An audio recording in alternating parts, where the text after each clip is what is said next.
During on-site commissioning in Georgia, the self-lift exhibit is tested under real operating conditions. The exhibit compares 3 pulley configurations, 1-4, 1-6, and 1-8. Each arrangement changes the mechanical advantage experienced by the visitor.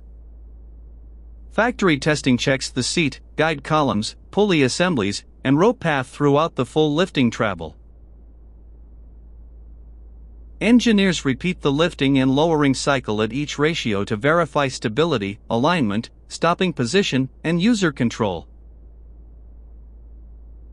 These tests help identify friction, uneven motion, and adjustment needs before the exhibit enters public operation. The completed system is prepared for final project handover in Georgia. Zoomking. Interactive science exhibit engineering, fabrication, factory testing, and installation.